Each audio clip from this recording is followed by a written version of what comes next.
Merci beaucoup, fidèles téléspectateurs, téléspectatrices de la radio-télévision Héritage. Là, nous sommes dans Église aujourd'hui, votre magazine que vous aimez beaucoup.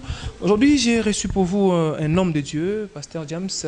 Il est là, le prophète. Il va nous parler de la part du Seigneur en provenance de la Zambie. Il a une église aussi ici en RDC. Il va nous parler sur un thème bien que nous allons le découvrir tout à l'heure avec le prophète. Bonjour prophète. Bonjour, merci. Oui. Et je vois la santé, ça va? Oui, ça va par la grâce de Dieu. Amen. Là, nous allons donner 2 minutes au pasteur de prier pour cette émission. Prions. Nous te rendons grâce, éternel Dieu Tout-Puissant. Nous te bénissons pour la grâce que tu nous accordes. Nous voulons que par ton Saint-Esprit, tu manifestes ta puissance, ton autorité, et que tu nous accordes ce que tu as prévu pour nous en ces jours, dans le nom puissant de Jésus. Amen. Amen. Alors, nous sommes là dans Église aujourd'hui, votre magazine. Nous allons parler aujourd'hui sur un thème bien.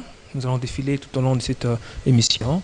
C'est dans Luc 9 au 29e verset, là où le montant de la transfiguration. Le thème, c'est le mystère du montant de la transfiguration. Pasteur, ce thème ici, vous dites quelque chose? Certainement, oui. Oui. Ça veut nous enseigner certainement quelque chose d'importance que le Seigneur veut que nous puissions tous ensemble les connaître par sa grâce. Je crois que Dieu voudra que le peuple connaisse les mystères, le secret qui se cache dans la transfiguration de Jésus. Est-ce que la transfiguration, c'est nécessaire pour nous les chrétiens? Certainement. Comment ça passe? Elle est nécessaire. Parce qu'au départ, d'abord, je peux commencer d'abord par le terme mystère. Oui. Quand on parle de mystère en religion, ça veut simplement dire quelque chose de plus caché, qui n'est connu qu'auprès des initiés. Donc, si vous êtes initié en religion, vous connaîtrez le mystère. Alors, la transfiguration, ça veut dire simplement montrer ou révéler sa gloire dans cette façon-là. Amen. Là, on voit qu'est-ce qui représente les montagnes dans cette passage? Oui, dans ces passages, la montagne plutôt, nous amène, c'est un symbole qui nous amène à aller tout près de Dieu, Alors, nous continuons avec notre magazine Église d'aujourd'hui. Là, on voit, il y avait Élie et Moïse à la montagne de la transfiguration. Oui. Pasteur, ces passages, vous voulez nous dire quoi, nous, en tant que chrétiens? Oui, j'aimerais peut-être, avant de continuer, de comprendre les contextes dans lesquels Élie, Moïse sont apparus à la montagne dans l'appel que Jésus avait fait à Jean, Jacques et Pierre pour monter à la montagne. Et ils sont partis à la montagne, là, pour leur montrer la gloire que Jésus avait. Alors, en ce qui concerne Moïse ou Élie, Jésus devrait, quand on dit, prenons le livre de Marc, dans le premier chapitre, Marc chapitre 9, lisons le 2e verset. Oui.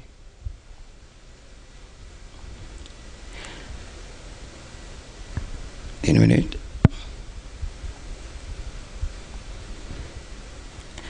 Six jours après, Jésus prit avec lui Pierre, Jacques et Jean. Et il le conduisit seul à l'écart sur une haute montagne. Il fut transfiguré devant eux. Ok. Là, je voudrais révéler une chose que le Seigneur m'a mis à cœur. Ça veut dire Jean, Jacques et Pierre. Dieu ou Jésus voulait les préparer pour le ministère, voulait le préparer pour être des piliers à ce qu'ils vont devenir après lui. Étant donné que Jésus c'est un prophète, il connaissait déjà ce qui devrait lui arriver après, qu'il va partir et que l'Église doit rester, continuer l'œuvre qu'il est en train de faire, de façon que cette œuvre-là puisse continuer à apporter les gens ou les âmes dans le royaume de Dieu. Alors, il ne pouvait pas le faire lui-même, étant donné qu'il va rentrer auprès de son Père, il devrait nécessairement préparer deux gens qui doivent remplacer l'œuvre en tant qu'humain, et non en tant que Dieu, mais en tant qu'humain, qui doit lui remplacer et qu'il puisse continuer l'œuvre. Et par conséquent, il a choisi ces trois. Quand nous lisons le premier verset, il leur dit, je vous l'ai dit en vérité, quelques-uns de ceux qui sont ici ne mourront point qu'ils n'aient vu le royaume de Dieu venir avec puissance. Il ne parlait pas du royaume de Dieu tel qu'on peut comprendre, mais il parlait de ce qu'il va arriver à la montagne. Il savait très bien qu'à la montagne, ils vont voir le royaume de Dieu que Jésus portait. Or, vous savez, pour exercer un ministère, il faut qu'on ait Jésus qui nous est révélé personnellement. Si on vient de recevoir Jésus qui nous est révélé personnellement, cela permet à l'homme de Dieu ou à l'apôtre, au prophète de servir bien Dieu. Parce que là, il va servir les dieux qu'il connaît, au lieu d'un Dieu qu'on lui a parlé. Il voulait amener Pierre, Jean et Jacques à avoir une rencontre ou une expérience personnelle avec Jésus. Et cette expérience personnelle avec Jésus qui va leur donner encore plus d'assurance que même si je ne suis pas là, nous pouvons ou vous pouvez faire cette œuvre. Alors par conséquent, il devait le montrer comment est-ce qu'il travaillait spirituellement. Jésus, en tant qu'humain, il avait des modèles ou des personnes qu'il avait pris pour modèle et qui devaient suivre. Et ces personnes sont ces deux, Élie et Moïse. Il voulait montrer à ses disciples que même si vous restez, si vous ne me prenez pas pour modèle, vous allez échouer. Alors par conséquent, voyez ce que je suis spirituellement. La Bible dit, il fit transfigurer. En d'autres termes, il leur montra la gloire. Et en descendant de là, j'aime bien la parole qu'il leur a dit, ne dites à personne. Vous comprenez? Pourquoi ça, pasteur? Parce que c'est ça même le mystère. C'est ça même le mystère. Il dit, ne dites à personne. Donc il voulait que ce soit seulement pour eux qui deviennent initiés, comme signifie la définition ou les termes mystère. Ils deviennent, ce droit-là deviennent initiés. Automatiquement, ils ne doivent dire à personne. Ceux qui ne sont pas montés avec Jésus n'ont pas droit à cette connaissance. Mais pasteur, pourquoi cette mise à l'écart? Il y avait 12 disciples, 12 apôtres, mais juste, il a choisi seulement 3. Mais l'évangile devait être propagé partout. Parce que si je lis bien la Bible, la parole me dit la moisson est grande, mais il y a peu d'ouvriers. Donc, il devait aussi les initier, les 12 là. Vous ne trouvez pas comme ça, pasteur? Non, c'est avec Dieu a sa manière de voir les choses et sa manière d'agir. Dieu, dans sa façon d'agir, il choisit des gens. La Bible dit, avant que tu ne sois né, je t'avais choisi, je t'avais oint. En d'autres termes, je t'avais choisi, je t'ai donné un ministère que tu devrais exercer. Alors, on ne peut pas prendre ceux qui n'ont pas été choisis à exercer ce ministère. C'est là que parfois nous commettons d'erreurs. Oui. On entre dans le ministère pour lequel on a été appelé. Et Jésus ne voudra pas se révéler devant vous dans un ministère où vous n'êtes pas appelé. Impossible. Vraiment impossible. Alors il n'a choisi que ces 3 pour leur prouver que, pour leur montrer sur vous, je me confie en vous ou je me révèle à vous de façon que vous puissiez me connaître particulièrement. Il est très important, avant de servir le Seigneur, de le connaître particulièrement. Avant d'être appelé prophète, avant d'être appelé pasteur, apôtre, dans tous les ministères que le Seigneur confie à ses serviteurs, il est très important que l'homme de Dieu ait une expérience personnelle, qui va lui pousser à être initié. Et le fait d'être initié, ça ne veut pas dire qu'il met à l'écart certains gens. Mais la Bible dit, tous sont appelés, mais peu sont choisis. Amen. Alors, nous avec notre sujet. Pasteur, là, on voit Jésus-Christ, il a eu cette transfiguration, son visage changea, et là, il y avait la présence d'Élie et Élie et Moïse. Donc ces trois personnages symbolisent quoi, pasteur? Oui, attendons. La Bible dit,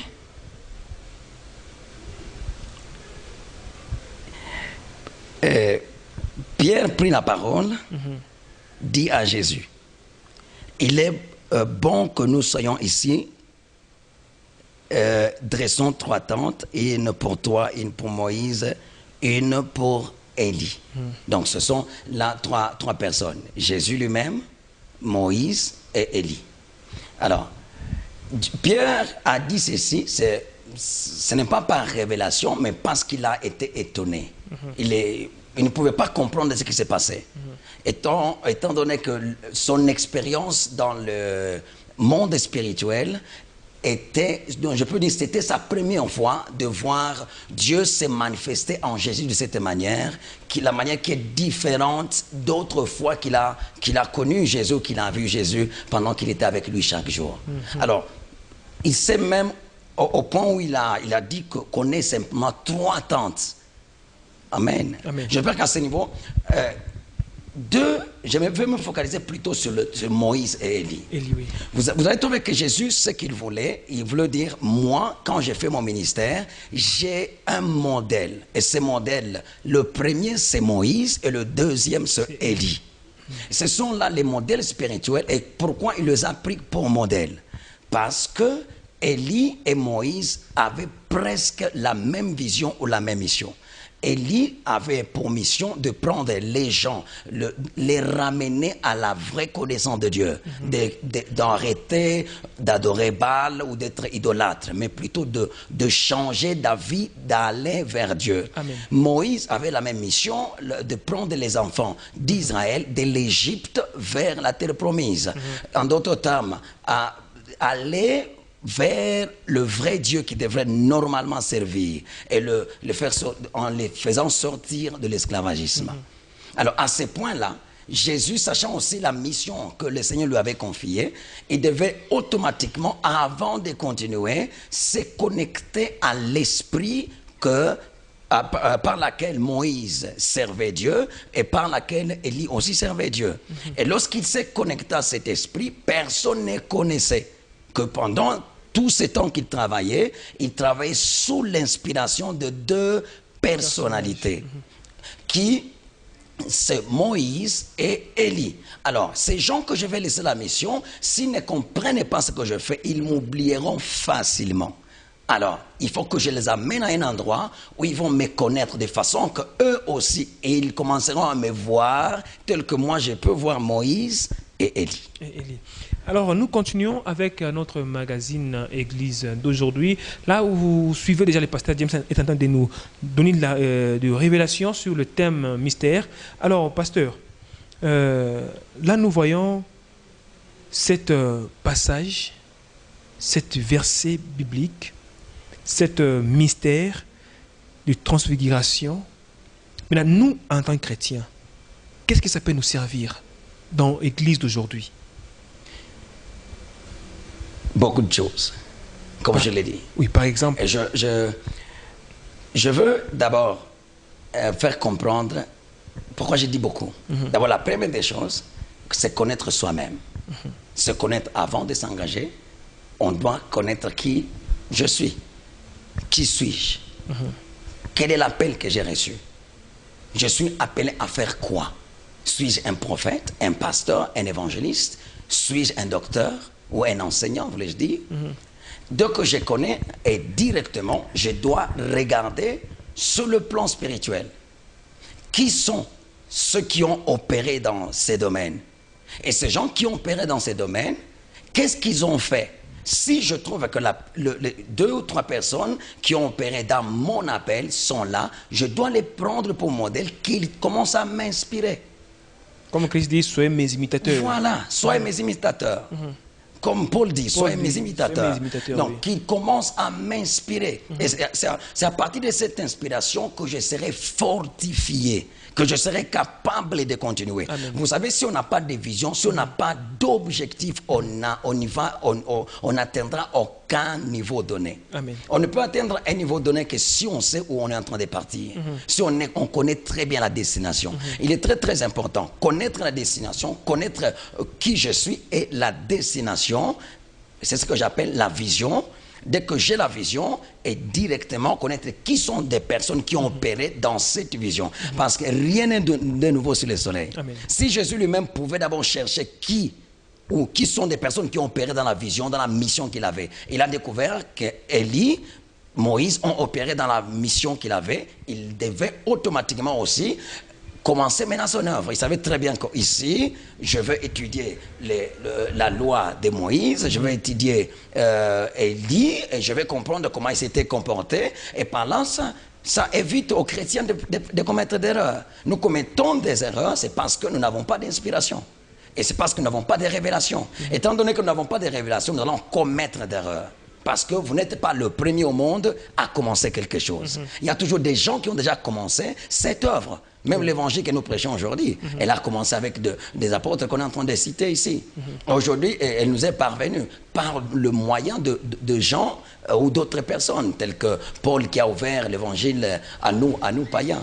Donc ça nous donne à comprendre qui sommes-nous et avancer selon la vision et selon aussi les gens qui nous inspirent. Or, quand on prend des hommes spirituels tels que Jésus avait pris Moïse et Élie, leurs esprits nous servent. C'est pourquoi quand il est parti là, la Bible dit qu'ils étaient en train de parler avec Jésus. Mais ce qu'ils parlaient, on ne dit pas que les disciples ont entendu. Donc il y a des révélations que le Seigneur ne peut donner qu'à celui qui l'a appelé. Donc, quand il parlait là, les disciples n'ont pas pu entendre. N'ont pas pu entendre. Ils n'ont entendu que la voix qui disait « Celui-ci est mon fils bien-aimé, écoutez-le. » Alléluia. Amen. Donc, ils n'ont entendu que cette parole. Celui-ci est mon fils, écoutez-le. C'est la voix qu'ils ont entendue. C'est après cette voix qu'ils étaient obligés de dire « Non, construisons alors ici 3 tentes. » Amen. Oui. Nous sommes là dans l'église aujourd'hui. Nous tendons déjà vers la fin de notre entretien, magazine Église aujourd'hui. Alors, pasteur, quels sont les conseils que vous pouvez donner à ceux-là qui ne suivent pas ce que le Seigneur avait révélé aux apôtres? C'est de revenir à la raison seulement. De revenir à la raison et de comprendre que l'œuvre de Dieu est une œuvre spirituelle qui demande l'inspiration spirituelle et la force spirituelle. Par la force, je veux dire le pouvoir ou l'autorité spirituelle. Parce que quand on a le pouvoir ou l'autorité spirituelle, on est capable d'opérer de la même manière dont Jésus a opéré. C'est-à-dire guérir le malade, renvoyer libre les opprimés, ressusciter des morts, opérer dans la dimension, comme Jésus l'a dit, je m'en vais au Père, vous ferez la même chose que je fais, plus grand que ça. Amen. Merci beaucoup, pasteur, merci beaucoup. Merci. C'est le prophète James, il est là, il nous a parlé de la part du Seigneur. C'est pourquoi je vous dis merci beaucoup à vous aussi. Merci beaucoup à Modeste Barouani, merci beaucoup à la coordination du DJ Narcisse Kalenga, ainsi qu'à Sarah Bidiwa. Merci beaucoup et à la prochaine.